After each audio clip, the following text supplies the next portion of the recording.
Today's conversation is about more than surgery. It's about power. It's about economics. It's about who controls health in a community. Dr. Lisa Nelson spent 27 years as a general oncologic and vascular surgeon in Rocky Mount, North Carolina. Yale trained, UCLA internship, Vanderbilt residency, military service. But what fascinates me the most is what she did outside the operating room. She traveled to northern Uganda and Sierra Leone to teach surgical technique. She sponsored 2 Ugandan surgeons through specialty training. She helped launch the Black Farm Tour and the Black Business Matters Initiative Fund.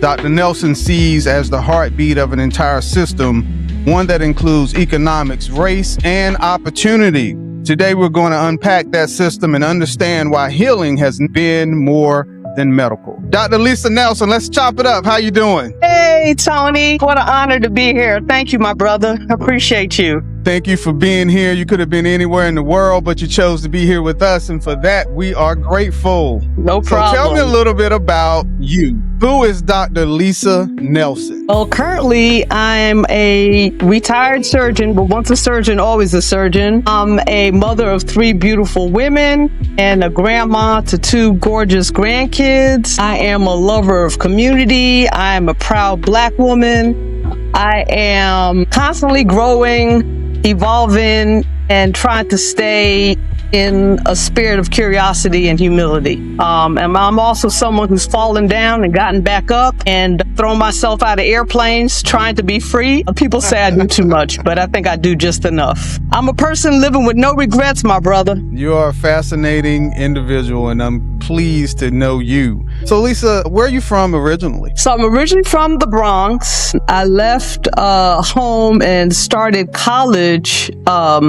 when I was 16, actually, at the New School for Social Research, and then transitioned to Wesleyan University as a sophomore at 17, graduated and started medical school at Yale when I was 20, got married at 23, did a year at NIH, and then started my residency at UCLA as a transitional intern, which meant that I could mix up my rotations, but nobody wanted to do surgery because surgery was so hard, and I already knew that I wanted to do surgery. I figured that out in medical school. That's a whole nother story because I wanted to be a psychiatrist in college. Big transition. But at any rate, because of everything else that was going on with my life, being married, having my first child, this, that, and the third, and owing the Public Health Service Corps 3 years of my life, I did that transitional year to satisfy them.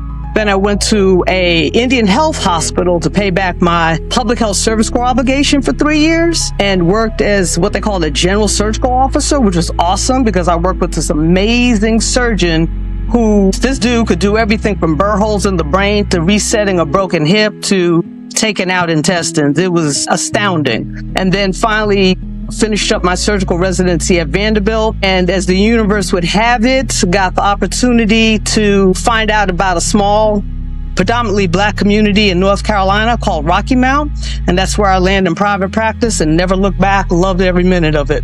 Amazing community. What an amazing journey. I want to pause and rewind a little bit. So you got started early. So growing up, did you always know you wanted to be in medicine? No. So my mom was from the West Indies, and her own story is amazing. She didn't meet her mother until she was 17. Her mom had 13 kids, left the island of Grenada, left all those kids because she knew the only way she was going to help them survive and thrive was to get away from that island and her husband, who was something else, and send money for them to get away. So my mom was 2 when my grandma left.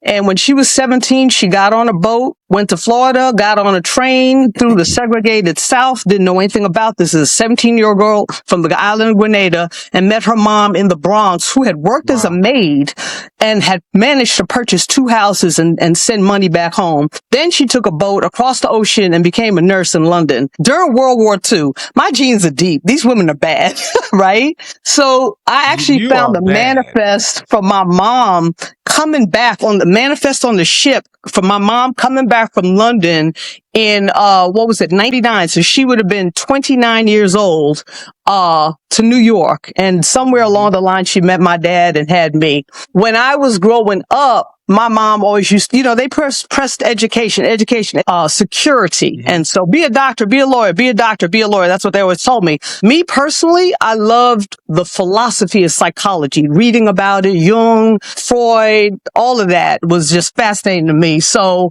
I thought I wanted to be a psychiatrist. But if you're, when you go, for the young people, when you go to college and you think you want to be in a field, spend your summers working in that field. You'll find out the reality versus what you think. And the reality of psychiatry back then in the 70s was the dark ages. Like they had 4 drugs and everybody went on them. They didn't, I ended up my last year of college before I started medical school was working at Connecticut Valley Hospital, which is a mental hospital in Connecticut where you ended up after all your insurance was gone.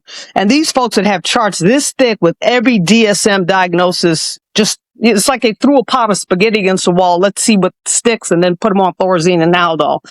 I did not want to be part of that field. So when I started medical school, I didn't know what I was going to do, but I'm a linear person. So once I say I'm going to do something, that's what I do. And so I was like, well, I don't know what kind of doctor I'll be, but I'll be a doctor. And Yale is great because you get thrown into the mix right from the get-go. They give you a beeper, you start taking call, you're in the clinicals really early. And I found out pretty quick what I didn't like. Or what I didn't like was standing around talking about stuff. I like to do. So my first night on surgery rotation, when I was sitting there writing up, well, maybe it's this, maybe it's that, the whole algorithm of differential diagnosis, and the surgical resident said, what are you doing? And I was like, I'm writing up the differential diagnosis. He's like, we're going to the OR. We'll know what's wrong with this guy in 5 minutes. I'm like, what? And so we did, and we fixed them, and it was awesome. And I was like, oh my God, this is for me. But Tony, what killed it for me was I was doing a vascular rotation, and there was a guy that came in with a aneurysm. It was elective. It wasn't ruptured, but it was like 8 centimeters. He had to get it fixed. So I was his little medical student. I took his, history, and you've been in teaching institutions, so you know how the residents are, right? And so his family was there, and his wife and his kids, and you could see the worry and the fear, and he was trying to be brave. Little Italian man, I could never forget him. And so when we're rolling down the hall to the OR, his wife is like holding his hand, and he's, she's got tears in his eyes, and she's saying, it's gonna be okay, it's gonna be okay. And so we go in there, right? I'm holding retractors at the head of the bed, because when you do an aortic aneurysm, the first thing you have to do is get control of the neck, which is the way up above the stomach, right below the diaphragm. That's where the aorta is still intact and solid. You're going to get a clamp on that. So in order to get there, you have to retract the ribs and expose it. Well, I'm retracting the ribs. All of a sudden, so my back is to the anesthesia screen. All of a sudden, I hear the anesthesiologist say, which you never want to hear in the OR, and then you hear the beep, beep, beep, those flatline. Tony, my heart is still pounding. That Dr. Gusberg, he's my surgical daddy. He took one arm and pushed me out the way, took the other arm and had his hand out and said, knife, opened that man's chest, stuck his hand in there, proceeded to do open cardiac massage, cool as a cucumber. He said, the heart is empty, which meant there wasn't enough volume, and that's why his heart had stopped. And he said, the heart is empty, tank him up. The anesthesiologist slammed a bunch of fluid in. And it felt like hours, but it was within seconds. You heard beep, beep, Tony. Yeah. And that's when you knew. Like, I want this. I want this. Yeah. Like, you can take somebody's hand and put their heart in your hand and bring them back to life. And all I could see was that man's wife and her face. Yeah. The closest I've had to that feeling, other than me doing it professionally, was falling out of a plane. That man left the hospital 6 days later. We're talking to Dr. Lisa Nelson, Healing Beyond the Operating Room. I can see the excitement in this is energizing me. So I want to say, I think I talked to you over the phone. We're doing a series called Missing at the Table. And Dr. Terrell Coring, who's at Duke, and Dr. Tyler Allen, we're partnering on that. I know you travel a lot, but when you get your schedule straight, we would love to have you on here. And it's making me think right now, you being a pioneer coming up at the time that you came up and being a woman and being a surgeon, that had to be many obstacles and hurdles. And for our kids and our youth and the parents that have children in college wanting to be a doctor, this is your living testimony to what can be done and how excellence can be achieved. So I wanted to ask you, I know I'm getting off script a little bit, but we're talking about missing at the table. Why is that, Dr. Nelson? I mean, you do a lot of stuff in the community, a lot of initiatives. Why aren't our kids excited or interested in going into medicine? It's a head game. It's a mindset like everything else, And we just were talking about challenges and how your challenges are the bricks that build you.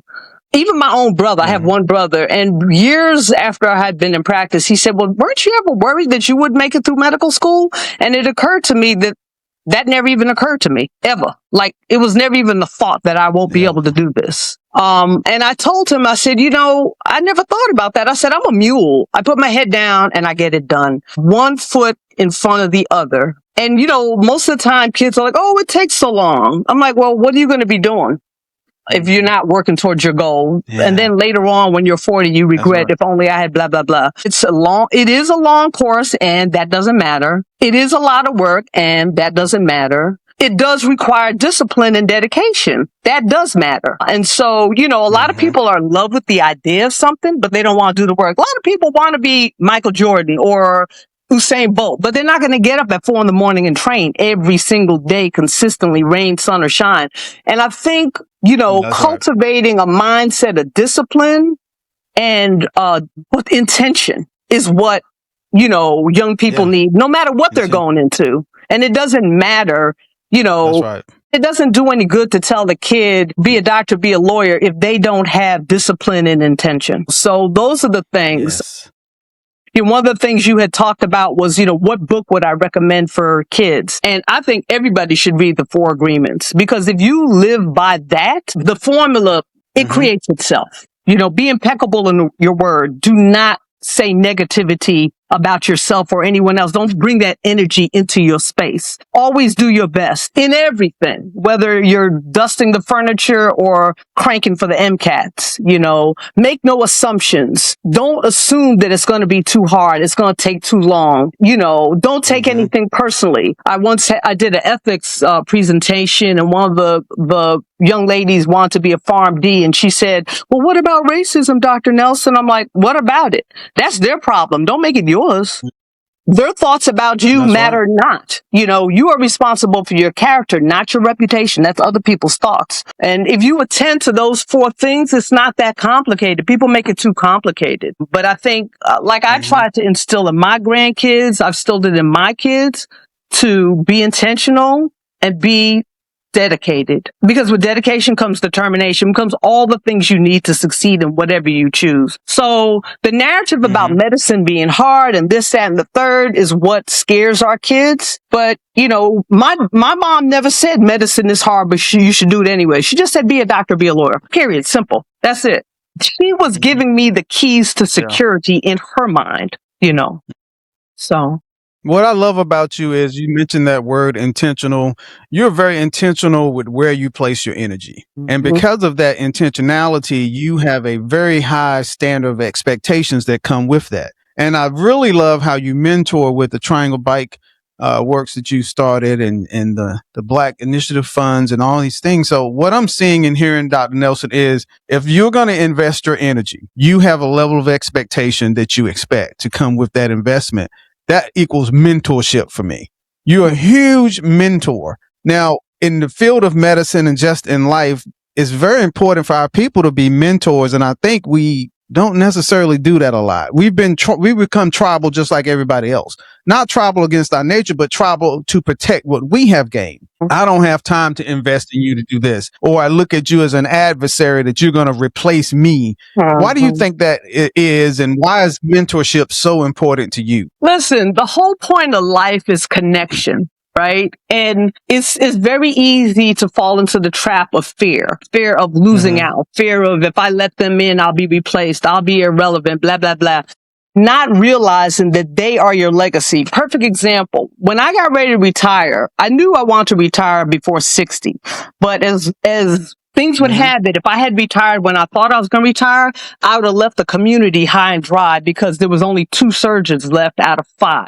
The clinic I joined, and this is a longer discussion about how that clinic did not serve the community till I got there. They had been around since 1914, started by 2 surgeons, but never had any black people working there in a community that had 67 to 70% black folks until I got there. Crazy. Once again, intentional. I got there and I was like, okay, this is about to change. They don't know it, but it will. Anyway, fast forward to, the world has changed. People are requiring, guaranteed salaries. Hospitals are snatching up private practices.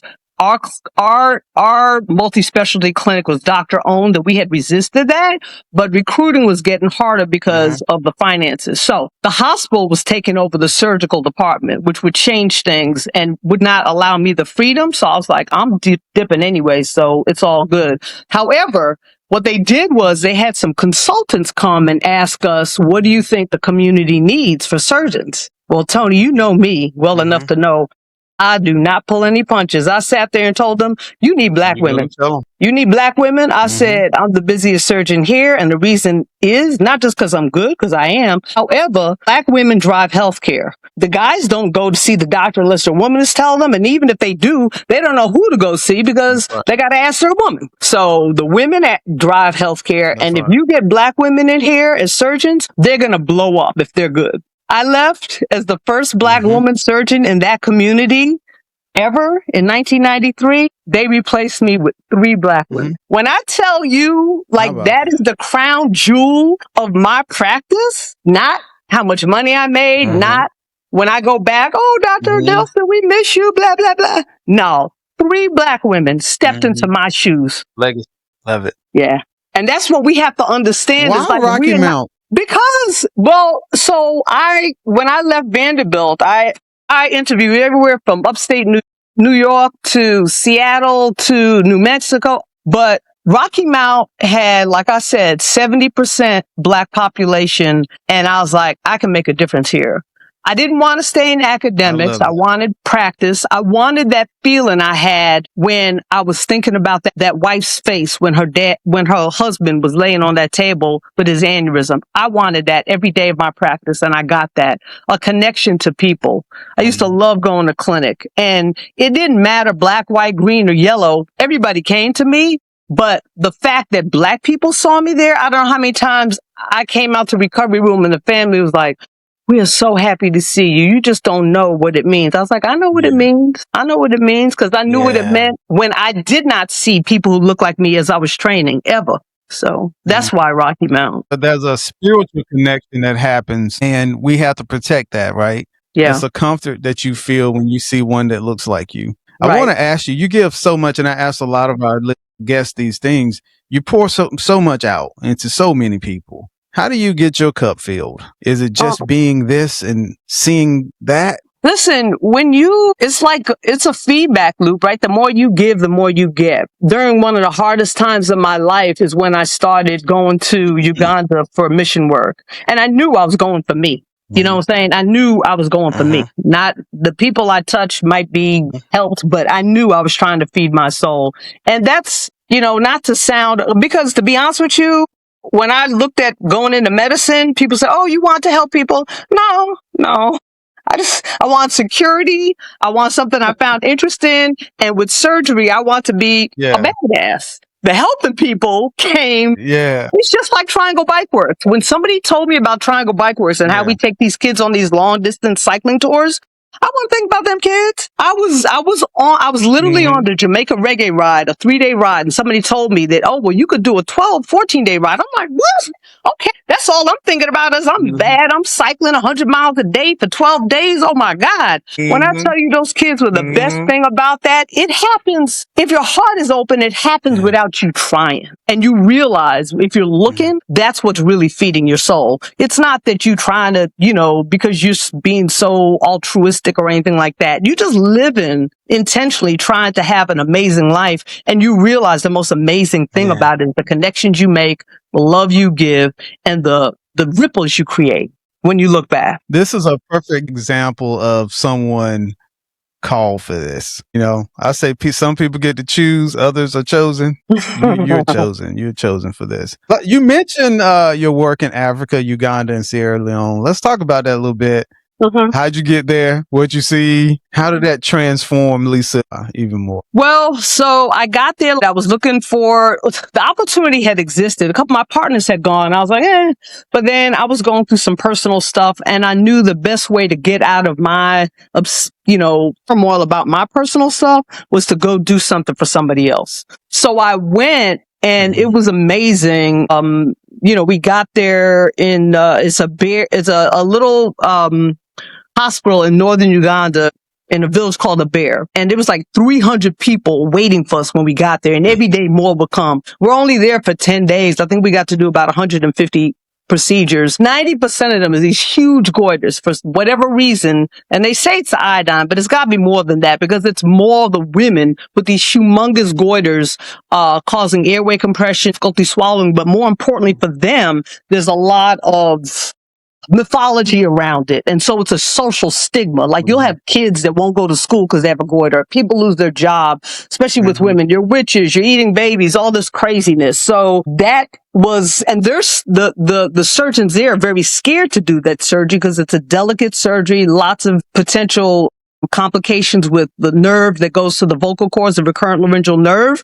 And if you cut that, the person's vocal cords don't work until they can't breathe and they'll die. Bleeding, major blood vessels in the neck, the carotids, the internal jugular there. These goiters are huge and vascular. They don't have blood to transfuse. So if you get into bleeding problems, somebody could die. So they don't touch them. So when you come and know how to do it, they just flock to you. And so doing that with very minimal backup was a challenge, but I was always a very efficient surgeon anyways. I mean, I've never had to transfuse anybody during elective operation because I got into bleeding. I don't waste equipment. I'm very cost conscious. I look at how much, different techniques cost. And I was like, this is, we are just abusing the system. I'm not doing this. I don't care how popular or how much money it's going to make the hospital. I'm not going down that road. So that wasn't a struggle at all. Why I left was I realized after talking with the surgeons there that, to be honest, it was a waste of time and money for us to come out there. We would have done better to sponsor them to become fully trained to do the surgery that we were doing because there was no limit to how many people I could teach in that particular setting. And the reason I left the organization I was traveling with, hate to say it, was a white guy intent on being a white savior, and he wasn't a surgeon, so I was the only one operating. And he brought like 10 other people with him that weren't really doing medical care, that didn't really respect the population, to be honest with you. And when I said, if we spent what we paid to come out here to sponsor these surgeons, you could have sponsored 100 surgeons by now. You know how many people you could have affected? Like, why are we doing this? He wouldn't hear it. So I left that organization, connected with the guy that I had been working with training, and asked him what he wanted to go into. He wanted to do OBGYN.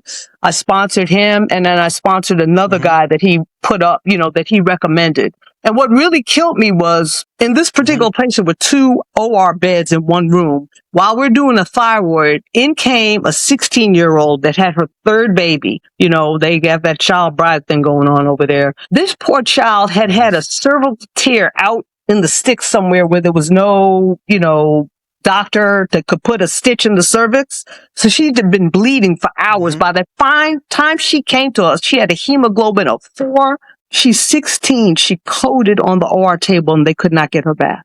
And I was like, this whole thing that I'm doing is a travesty. I mean, I might help 150 people while I'm here, but that girl should never have died. And if we had spent the money that we spent coming out here so I could have an experience, really, to train surgeons, we would really be making a difference. The Sierra Leone trip was different because we worked with actual residents and I was training them on how to do this particular surgery. And then the woman that I've gone with recently, her goal is to actually build a clinic out there where people will rotate and train. I said, listen, I would love to help recruit surgeons to go. You recruit the surgeons from in Sierra Leone. We train them, and then they go to these hospitals and do the free surgery that we did as given back. That way, you're actually building a network and a assembly line of, because once again, Sierra Leone, huge goiters, and nobody does that surgery. Very few. So it's, that's the way I look at it. It started as, what can it do for me? But it quickly morphed into, what am I doing for others? And is this the best way to do it? How's that project coming with you and this other individual? Are you guys making headway? How can the foundation help? How can we help on our end? We literally just talked about it when we went last year. So last year was the first time I've gone to Sierra Leone twice. The first organization was at Connett Hospital, but this other organization with the nurse anesthetist it's a smaller hospital, and she's the one who's building the clinic. We literally just talked about putting this together last year. Our second trip is this coming October. And one of the most amazing things was, for the first time in my life, I got to operate with another Black woman surgeon, amazing surgeon out of Raleigh. In fact, you should have her on your show, Ndidi. Mm-hmm. She's awesome. And it was so cool because I told the woman that I went with, she was a nurse anesthetist that worked with me at Nash in Rocky Mount. I said, listen, I haven't picked up a knife since 2020, so I'm not going to be lead surgeon on anything. I'm like the intern. I'm first assisting. Mm-hmm. But what happened was, Ndidi had never seen these type of goiters. I'd seen them, 10 times going back and forth. So I was the brain and the voice. She was the hands. I was like, well, sis, if it was me, I would do this or I would do that. And she, no ego, no pushback, no, I got some ideas of my own. Ain't no offense to the brothers and no offense to the guys, but y'all can be hard to take instructions. We were such a team. I was like, my hands are rusty, but my brain is sharp. Your brain ain't never seen this, so you listen to me. And I didn't even have to say it. She was like, she would hesitate, and I would be, if it was me, I would do this. If it was me, I would do that. It was beautiful. I was like, girl, the woman that put it together she said, look at my girls. Because we got so much done compared to the guy who had come with her before. It was a beautiful experience. I loved, once again, mentoring and teaching her. And now, so she's like, I think in her practice in Raleigh, she's stepped up to do more goiters, and her confidence level just went through the roof because, that's the beautiful thing about knowledge. Once you have it, nobody can take it away. Nature might, but people can, I love that. I love that attitude. We'll take that offline. Maybe I can help. And, I don't know what the costs are, but I have a lot of engineering friends and have their own companies, and maybe we can see how combined we can help. Build this facility, whatever that is. Oh man, that's awesome. I will put you in touch with Fatima. Yeah. And all the physicians that you are communicating with. You and I can work well on something like that. Look at the universe making stuff happen. You've said racism doesn't just wound the spirit, it gets into the bloodstream of a whole economy. That is a profound statement. Can you break that down for us? So, when thinking about healthcare, I've always known I was a disease management specialist. Okay. Healthcare is actually a personal thing. How you care for your health is what you're doing. What are you eating? Are you moving your body? How are you managing your stress? I could tell you 1,000 times to stay out of Popeyes, but I can't make you not eat Popeyes. That's on you. Only thing I can do is fix the fallout from the choices you make. So healthcare is a personal responsibility. And when we're dealing with the racism and the capitalism in this country, every system is built to make those decisions harder and harder, especially for Black folks. When you talk about food apartheid and the choices we don't have, all you have to do is drive around your community and see how many Popeyes and Burger Kings are right next to the Davidia dialysis center. Like literally right next door. It's almost hilarious how obvious it is. When you talk about the epigenetics of what has happened to us over the 400 years of dealing with this country, it's no mystery why health outcomes are so disparate for Black folks. beyond access to healthcare, beyond insurance, beyond education, beyond all of that. I remember in the late 80s, early 90s, all these studies kept coming out. We just don't understand why black folks routinely do worse on everything.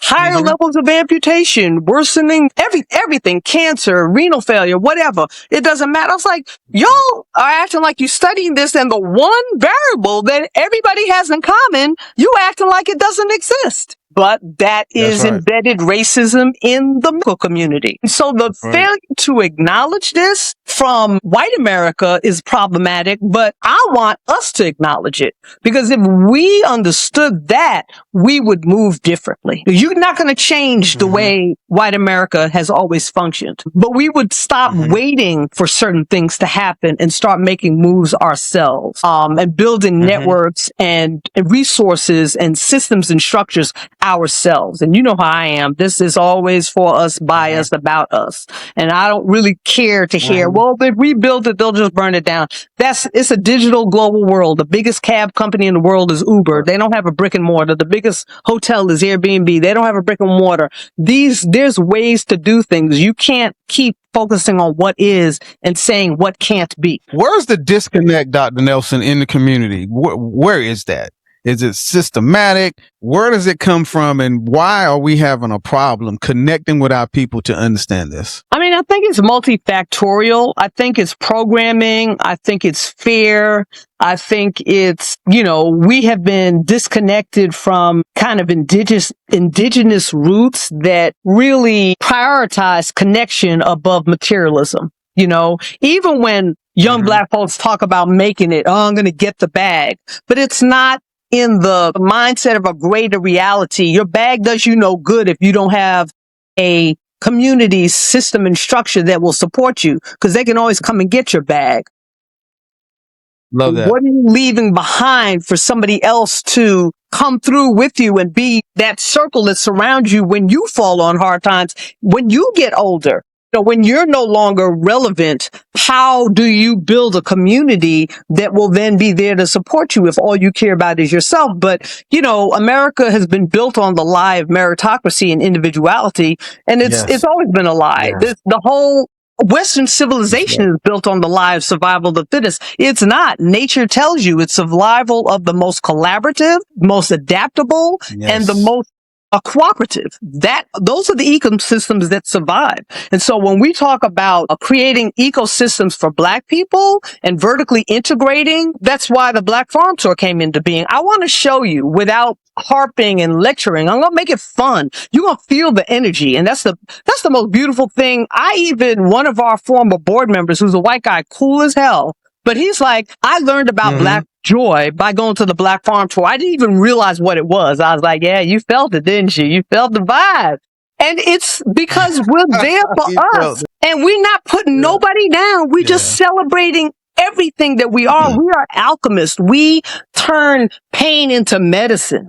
We turn suffering into the blues, jazz, R&B, just joy. We, you give us hog feet and we make cuisine out of it, so like we have all of that in us, and the world keeps trying to tell us that's not worth, but it is worth, and its fact is everything. And then in fact is what they want, because they know they need it, because it's connection, and we need to stop fighting the connection and trying to fit into the framework that they have, because the framework they have is destroying the planet. It's destroying them. Why would we want to be part of that? I don't know. You did the pivot for me. I wanted to pivot to the Black Farm Tour. Let's talk about the origins and where did that start in your mindset to get that going? Take us through there, how you process starting that. Well, so you remember how I said when I did the Triangle Bike Works, I was like, I don't care about these kids. And the kids were like, their spirit just infected me. Their energy, they're riding 75 miles and playing, 4 games of basketball afterwards. Their curiosity, getting off the bike in the heat at the Penn School, and still being curious about what happened here, and exploring the school and running around the grounds and talking about what could be. The light coming on in their eyes when we ride through the small Black communities, and then we get past the fancy houses and we're talking about why there's this disparity. And then later on, they're like, is this why this is this way? They're connecting the dots on the bike. And so that organization became my heart, because so here's a good example. There was a kid that he had gone through some stuff. His mom he almost didn't do the tour because his mom had messed up. He was going to end up having to go into foster care for a minute, but then there's like, okay, can he do this ride instead? Yes. So he came a day late and he was quiet.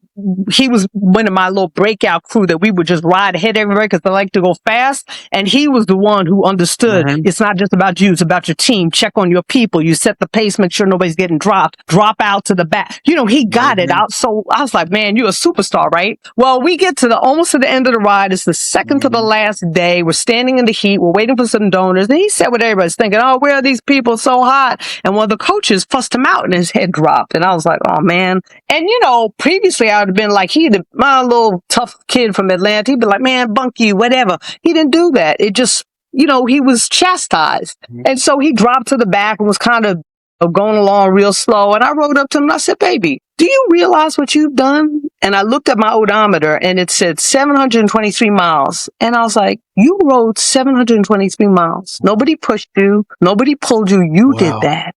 You will never have to prove nothing to anyone again in life. I know grown adults who can't even conceive of this. And he's like the light bulb came on, and it blew my mind that they're so innocent and so innately humble that they didn't even realize what they were doing. And I was like, you realize you're a badass, right? And he's like, and his head came up, and I said, okay, now grandma about ready to drop you. And I took off, and he was right behind me, right? And I was like, if I could bottle that energy and sprunk it on every kid, we would have no problems, right? So fast forward, I wanted to give a taste of that to adults. And we don't want to turn it into a tour that we took adults on, although we talked about it. Kevin Hicks started Triangle Bike Works. I just joined in as a coach and then board member. So I didn't start it. It was his baby. Yeah.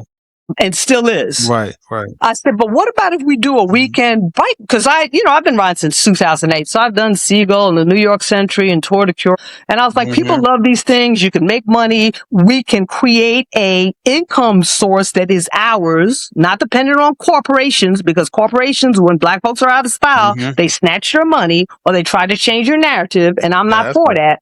So this is my contribution as a board member. And so the Black Farm Tour, it's Black and brown folks, majority. Anybody can come. I don't care. But it's very clear that it's for Black farms. We're supporting Black businesses. All our vendors are Black, down to the porta potty. Everywhere I can find Black folks to feed into it. The swag is from the farm that is Black owned. We stop at Black historical sites. We put them on the map in terms of people understanding what they've done. So Tillery Resettlement, which is this amazing community that started the National Black Farmers Network. They're the first ones to ever bring an environmental racism lawsuit and win against hog farmers in the whole country, not just North Carolina. They started the term environmental racism. These people, the congressional second, which is Eastern North Carolina, has deep historical roots that nobody knows about. Talk about hidden history. So you come, you ride like the kids, you discover hidden history like the kids, you support each other like the kids. And that's the vibe I wanted to create. I was like, I know we're lit. Black folks are always lit. So if you put it together and they show up, they're going to be lit. And it was. And this is our 5th year coming up, July 1st, WW Black Farm Tour. I experienced it for the first time last year. And even though I only did the short ride was 30 miles? 44 miles. Maybe. Don't say only 44 miles. There's people who can't even conceive of that, Tony. Especially with what you've been through. Yeah, that was my cap. Yeah, my doctor said you can't be doing that 100-mile stuff. And it was raining and I got sick right afterwards, but it was worth it. And you do an amazing job with that. And just to see that in person and feel that energy and see the pride. Yes, someone doing something for us. Yeah. That was amazing. I commend you for that. Yeah. Something that you can take ownership of and say, this is us. This is ours. Yes. Thank you for that. That's it. That's Thank you it. for exposing that history in that area too. Most don't That's know just the about tip that. of the Most don't iceberg. know Yeah. about the black farmers. Yeah, yeah. It's about a circular economy. You explained that, and you said in simple terms, but why should the listeners care about that circular economy, especially in the black and brown indigenous people? Mm-hmm. Well, I kind of adhere to a Buddhist philosophy, so yin and yang and all that other stuff. Evil is necessary. You wouldn't know good if there wasn't evil. You wouldn't know light if there wasn't dark, yada, yada. So in these dark and evil times, it is a beacon for us to learn how to move differently. If you want to see something different, you need to move differently. And the economy that is currently running this country is extractive. It's oppressive. It requires somebody to be on the bottom. It feeds the top at the expense of everybody else. And, like Ta-Nehisi Coates says, the dreamers think that they're part of that. They're not. They're getting abused just like everybody else. But, hey, it's not for us to wake them up. They got to wake themselves up. It's for me, my whole intentionality is about waking us up, about creating something different. And, at the end of the day, and anyone who's faced death or the death sentence, and I'm not going to pretend to know how you feel, Tony, but I've given people enough bad news in my life. I've, faced that flat line on the screen on my OR table and realized I had to go tell somebody this person isn't going to make it. You realize real quick that all the stuff that they prioritize, materialism, money, power, control, is an illusion. And so illusions eventually fall apart. The house of cards is falling apart, and they'll try to prop it up as long as they can. But in the meantime, as we see this, it behooves us to create something different. And we have the power because we created everything original in this country and gave it away because that's how we are. We're generous people. We're not hoarders. We come from a land that was full of abundance. You could go outside and pick a mango off a tree. The river was there. You come from a mindset of abundance, you move differently then you come from a mindset of lack and scarcity. When you come from a mindset of lack and scarcity, you have to go out berserking and take over everybody's stuff and control it because enough is never enough. But when you come from a mindset of abundance, you understand that the mango that's laying on the table is fine. There's 20 more on the tree. And that sharing together and mutual aid is where all your power lies. Survival of the most cooperative and collaborative. And that is what a circular economy is. I love how you said that you've had to tell people someone wasn't going to make it. And you've seen that flat line. And the part that caught me most was in that time, no matter what your wealth is or no matter what you have accumulated, you would have given it all to not have flatlined. You would have given it all for Dr. Nelson to say he's going to make it.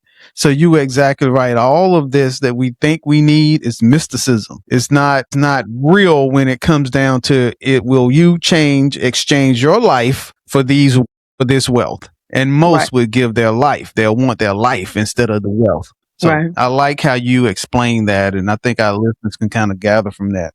Let's pivot a little bit, getting down close to the end here, but I want to talk about some of the things that you find joy in. You scuba dive. Yes.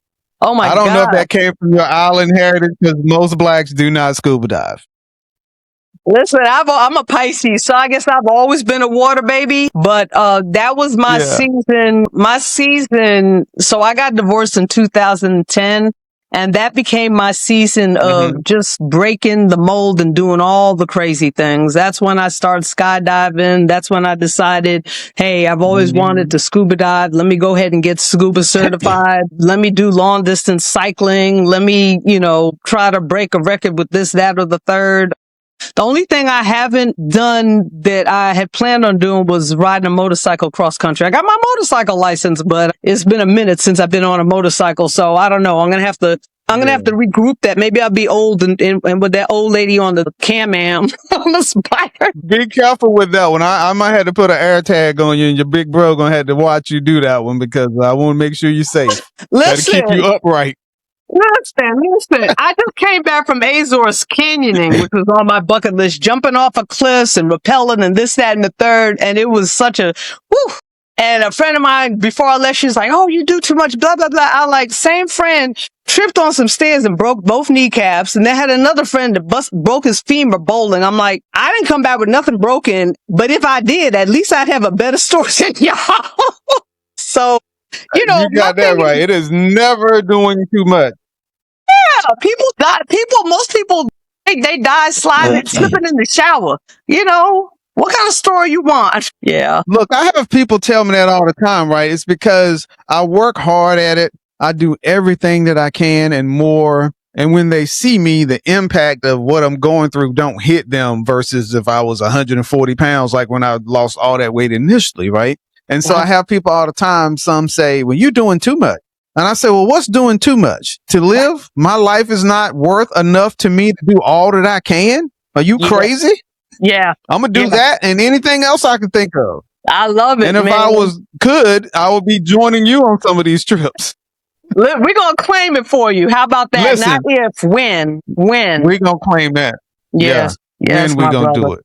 Yeah. And so, Dr. Nelson, I mean, how did you know after 27, 30 years of being a surgeon, when did you know that was it? That was enough? Well, you remember now also, I had been taking calls since medical start. So when you add it all up, that's 40 years of being on call.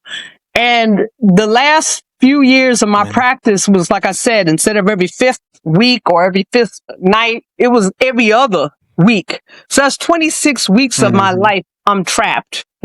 I can't do anything. I can't do the things I want to do. And I'm like, my mom died in 2017. My dad died in 2011. When my dad died in 2011, and both of them died, peacefully in their home by their choice. They're like, okay, we're done. We're not eating anymore. Bye. And we had talked about it. So my dad was 92. And he told me, I'm done. I'm not eating anymore. And I'm like, are you sure? And he's like, yep. And he had Alzheimer's. He didn't even know who I was. But in that moment, he was clear of who I was and what he wanted. When they rolled him out with that black velvet cloth over his head, I was like, man, 90 years of fussing and carrying it on, and it just rolls down to this. I was like, I don't have no time to waste with foolishness. And then when my mom passed, she had me when she was 40. Love that. And so she's 40, I'm 57. And I thought to myself, if I'm lucky, I got 40 more years, which is 480 months. When you put it like that, 480, but that's not a lot of time. And that was damn near 10 years ago. So now it's down to 360 months. And I'm like, I'm not wasting it doing anything I don't want to do. And being on call half my life, I'm done. So that's when I gave him the ultimatum. Sense. I was like, you know what? 2020, I'm out. And y'all figure it out. And that's when that pushed them into, see, it worked out, because if I hadn't pushed them, they would have just dribbled on and on. But because I was willing and determined to step aside, that made room for 3 more Black women to show up for that community. So it was a beautiful thing. Amen to that. Well, you're free, and I can see that freedom is every year you age is taking off a year instead of adding. Because you look just as youthful as you did in some of the earlier photos I saw you. And you move, and your behavior and your intentionality, that's a blessing. You understand that. And I think when you put your body and your mindset in that, then time is a construct. Yes. You are what you think you are. Yes. I'm acting my age. That's how I live my life. I said, that's right. Yep. I tell people whatever I your act my age shoe is, size, not my age. No. I said it backwards. I'm going to act my shoe size, not my age. So 10 and a half. There you go. Love that. 10 and a half. Stay that. Look, hey, you want to do a quick rapid fire? Okay, fire away. All right. First surgery you ever performed solo? Ruptured sigmoid diverticulum at 10:30 at night. And what was that in layman's terms? Okay, so basically, sigmoid colon gets a little pocket, a little weak area, like a bubble on the inner tube, where it's gonna burst. It bursts, and there's poop all over the abdominal cavity. So the person comes in with severe infection in their abdomen, what we call acute abdomen peritonitis, free air on an X-ray. You don't know what perforated, you just know something exploded, and you got to go in there and clean it up. And you open it up, and it's a belly full of poop and corn and it's pretty disgusting. However, it was my first operation as an attending. It was in the middle of the night, and these nurses, especially the ones that have been there a while, they looking. And they checking to see how you handle yourself. And when I tell you that surgery went as smooth as silk, the universe was kind to me. He was thin, perfect anatomy, bing, bam, boom, done in an hour and a half. The man went home in 5 days, and my reputation was established. No, Rob knows what she doing. How about that? Love to hear that. Most underrated determinant of health. Oh, that's easy. What you put in your body, your diet. Garbage in, garbage out. Period. End of story. Garbage in, garbage out. What was your hardest day in the operating room? That was when you told me about that. There was several but the one that overall was hardest. I had a young man that came in, had just been released from jail the night before. Apparently somebody was laying for him. Close range, shotgun blast to the abdomen. But what made it hard was he was like 22. His heart was so strong. He kept going into EMD, electrical mechanical dissociation, which means the heart keeps pumping even though there's no volume. So he was trying to stay alive. And, we would take him up and he'd get a pulse and a pressure bag. We rushed him to the OR. His liver looked like chopped liver full of buckshot. Stomach I packed the liver. I resected the part of the stomach that was blown out. But behind that, the pancreas was blown out. The small bowel was blown out. His pressure kept dropping. He kept going to EMD. And it was the craziest thing because about the 4th time he went into EMD, and he must have gotten 20 liters of fluid, 10 units of blood. The anesthesiologist, and I'm still trying to operate, anesthesiologist looked over the thing and said, "He's gone, Dr. Nell Rob." And I was like, he can't, that was so hard, Tony. Because when I went out to the waiting room, it was 40 women in that waiting room. The whole waiting room was packed with black women. Old, young. There was only 3 brothers in there, and they were young, talking junk. Like, oh, we're going to go get blah, blah, blah. And I was so mad. I was so hurt. Because this kid just got out of jail, and his mama was there screaming, like, on the floor. It was, that was hard. That was hard. I never know what he went to jail for, or what the beef was, or what. It didn't matter. It didn't matter. I'm like, my people, we got to do better, But yeah, letting him, admitting that he was gone. I just getting ready to say letting him go. I didn't let him go. He was God had taken him, whatever. But that was hard. That was really hard. Wow. One myth about cancer. Oh, Lord, you know which one. We just had this beef on social media. They said the air's going to get at it. Please, people, please stop. Please leave that alone. Please. Especially the social media holistic pundits. Like, 2 things can be true at one time. Herbal, what you put in your body, natural herbs, natural medicine. Perfect example, honey in a wound. That's been known by indigenous people for thousands of years. And then, of course, the West being the West, they've had to make money off of it. They came up with a thing called meta honey. It's basically a Band-Aid infused with honey that they can charge you money for. Okay? So that's utterly garbage. And honey does work. Also, honey is not going to cure your cancer. So it's like, can we work together and bring the holistic and, quote, modern medicine? I'm not going to say Western medicine because science is a thing and is not owned by the West. Science started in Africa, okay? But vaccines save lives. Antibiotics trump herbs. I'm sorry. So, for people to think cancer treatment is just going to be herbally treated and then come back from a stage 1 to a stage 4, which I have seen numerous times with people that refuse biopsies, or they get the biopsies and then they run away out of fear and they find some natural doctor and now they come back and they're eaten up with cancer and they want me to put scrambled eggs back in the shell. Please leave that myth alone. Work with, do your own research so you know what questions to ask, but also stay in your lane. You don't know everything that your physician knows. You may know some stuff that they don't know. Maybe you found out, but you can work together. It's not an either or adversity type of relationship, And here's the other myth, a bonus myth. We do not get paid for prescribing medicines. Nobody's paying us for prescribing these medicines, okay? So if the doctor pulls out a prescription pad because your hemoglobin A1C has been 7 for 2 years while you, quote, tried this, that, and the third diet, they're trying to help you from not being on dialysis in 5 years because your body has been seeing elevated blood sugar for while you were trying natural diets. I could go on and on, but I won't. Yes. I love that. I love that. I love that. I love that. Let's see. You already spoke about a book, but let's talk about a book that every young Black medical student should read. Is it the same book or is it a different recommend? Now, that's the one. And here's why.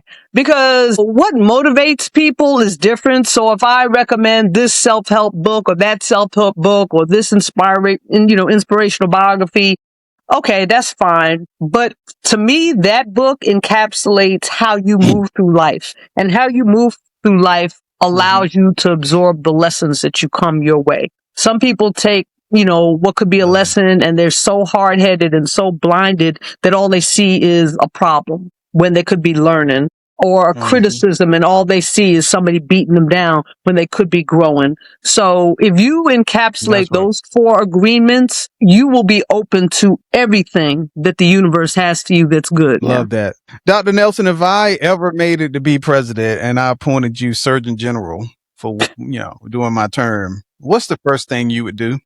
Well, I don't know. The Surgeon General doesn't have the authority to invoke universal health care, but if I could, that would be it. That aside, then it would be removing harmful additives, making harmful additives in food illegal. Those would be the 2 policy things that I'd want. Cycling or skydiving? Cycling. Meditation, excitement, one with the machine, nature, physicality, mental peace, camaraderie. Yeah. Solo time. Yeah. Cycling is everything. Cycling is life. Learning to keep your balance is life. That's cycling. Meeting adversity without giving up. That's cycling. That's cycling. Yeah. When I'm on my bike, I had a friend say, "Hey man, why don't you wear headphones?" I was like, because when I'm out there, my body makes the music. Yes. My breathing is rhythmic. The bike is whizzing. The wheels making a sound. Yes. My heart is thumping. That's music to me. Yes. That's freedom. Yes. I feel the most free. Like I rode the first time Sunday in a while since I did the Black Farm Tour. And I felt so good just to be out there with the bike. And every pedal stroke, I was speaking to my body and speaking to my cells. And it's a celebration of you being on the planet. Yeah. And it's like if people do breathing exercises, you do that automatically while you're cycling, Yeah. Yeah. There you go. Yeah. Dr. Nelson, what does legacy mean to you? You do a lot of things. You give back to a lot of people. You are a family woman and you support your family and everyone else that you encounter. Is that legacy for you, or is it legacy something else? Legacy is the life you lead because people are always watching you, for better or worse. And they could be haters, they could be lovers, they could be admirers, they could be, curious, but people watch how you live. And how you live is the lesson that you leave. So that's your legacy. And you teach those lessons, when you speak to people and you're intentional about sharing yourself and being vulnerable, those are lessons that you can help somebody else. They may not be ready for them. It's like, people, I tell my kids this, that, and the third, and they got to go figure it out themselves.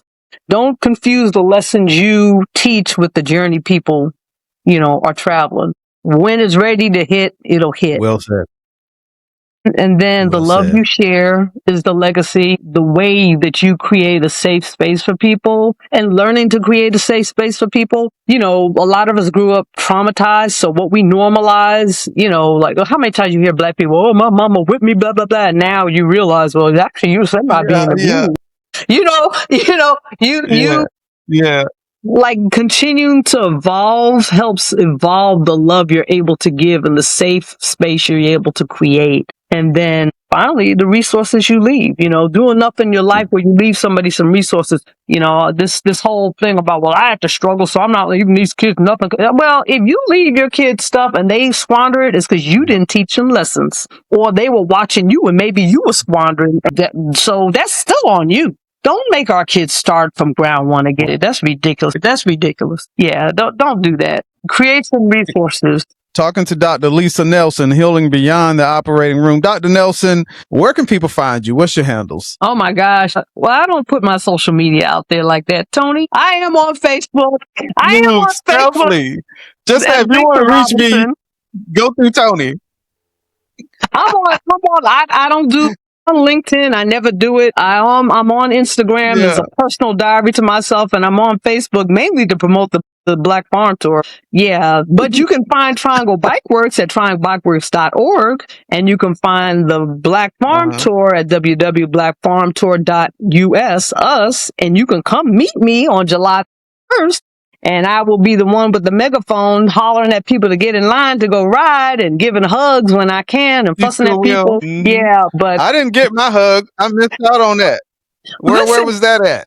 You know what? And I was all ready to be at the finish line giving hugs, but I had to detour people because there was an unexpected road closure. It's crazy. My heart on that ride is for no one to get lost. Never had anybody get lost, and no one to get hurt. Never had anybody get hurt. And so in 5 years, we've been blessed where that has not been an issue. I want people to have fun.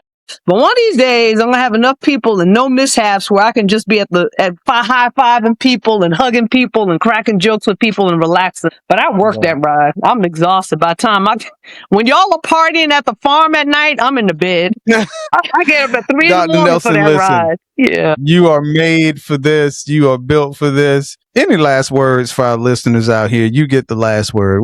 What do you want to tell the listeners? You see how Tony's moving, y'all? Be that. Be a blessing for somebody. Love you, brother. Now look at you as being my big sis. Look at you as being a mentor. I love everything about you, Dr. Nelson. I think sometimes people pop up in your timeline for a reason, and you're one of them ones that popped up and going to stay in my timeline. Thank you for your support. Thank you for everything. You are always one of the first to support me. And you do it behind the scenes. You don't care if anybody know it or not. And that means the world to me. I appreciate my sister. I love Appreciate you too. All right, Dr. Lisa Nelson, y'all. We getting too emotional. We got to wrap it up. Healing beyond the operating room. Thank you for being here. I look forward to part 2, and I look forward to getting with you on our Missing at the Table series that we're putting together, the live conference part. And let's stay in touch, and let's work on our second interview here. Thank you for being part of the show. I'd be honored to. You got heavy hitters on your show. I appreciate being part of it. You take care, brother. Thank you. You're welcome. Have a good day. Bye-bye. Bye-bye. See ya.